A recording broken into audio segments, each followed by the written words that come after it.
Bharatiya Janata party इस चुनाव में भी बात कर रही है कि देखिए साहब, इस देश में हिंदुओं पर खतरा हो सकता है। वो दावा कर रही है कि हमने अयोध्या में भगवान श्री राम का मंदिर बनाया है जो 500 साल से नहीं बन पाया था। वो अपने पिछले 10 साल के विकास के दावे भी कर रही है और वो बता रही है कि आरक्षण को खत्म करने की साजिश इंडिया गठबंधन की तरफ से की जा रही है। जब भारतीय जनता पार्टी, जो सबसे बड़ी पार्टी है, 10 साल से सत्ता में है, वो इन मुद्दों पर चुनाव लड़ रही है, बीएसपी कैसे मुकाबला करेगी? देखिए, पहले तो जो मुद्दे वो उठा रही है, आई थिंक उसको ही एड्रेस करना बहुत ज़रूरी है। स्टार्टिंग विद ये जो बोलते हैं कि इन्होंने 80 करोड़ जनता को फ्री में राशन दिया। मैं इसे हर अपनी पब्लिक रैली में डिस्कस करता हूँ कि आपको अगर 140 करोड़ की जनता में से 80 करोड़ जनता को मुफ्त में राशन देना पड़ रहा है, तो मतलब आपने 80 करोड़ जनता को तो बिल्कुल ही इनकेपेबल बना दिया है, भिखारी बना दिया कि वो अपने आप से अपना राशन, घर का खाना पीना नहीं कर सकते।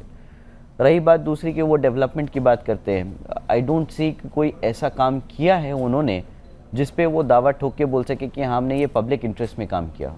चाहे वो नेशनल हाईवेज़ की बात करें, अगर उनके पास कुछ हो तो वो नेशनल हाईवे को एक बारी को मुद्दा बना सकते हैं, बट उस पर भी एक एड्रेसल आता है कि अगर आपने पब्लिक के पैसे से नेशनल हाईवेज क्रिएट करे तो उस पर इतना सारा टोल क्यों लगता है? टोल कलेक्शन आज की डेट में 56,000 प्लस करोड़ पहुंच चुका है जी। वो जनता क्यों उस टोल का टैक्स जमा करती है जब उसी के पैसे से ये लोग वो नेशनल हाईवेज क्रिएट करते हैं? So I think it's a point of concern even on the places. मतलब वो भी कंसर्न बनता है जहाँ पे इन्होंने डेवलपमेंट किया है, उस पर भी कंसर्न और सवाल उठते हैं। रही बात इनकी राम मंदिर की और आई थिंक एक दो और चीज़ें आपने बताई। ठीक है, राम मंदिर मोटे तौर पर हिंदुओं को खतरा हो सकता है, हिंदुओं को खतरा अगर इंडिया गठबंधन जीत जाता है तो किस बात का खतरा है हिंदुओं को? आज हिंदुओं की population, Hindu is the majority religion in the country, मतलब हिंदू मेजॉरिटी में बैठा है, किस चीज़ से खतरा है उसे? बिल्कुल खतरा नहीं है। आई थिंक जो बीजेपी की सरकार है उसके पास कुछ मुद्दे नहीं बचे। क्यों वो डेवलपमेंट या एम्प्लॉयमेंट की बात नहीं करती? क्यों वो एजुकेशन के ऊपर बात नहीं करती?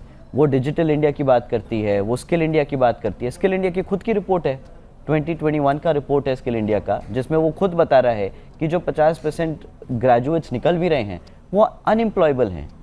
Y? Because education, the quality of education जो ये कंट्री में मिल रहा है हमारे बच्चों को, लाखों की फीस जमा करने के बाद भी वो स्किल सेट इतना बिल्कुल भी पॉलिश नहीं है कि प्राइवेट सेक्टर या गवर्नमेंट सेक्टर भी उनको एम्प्लॉय कर पाए।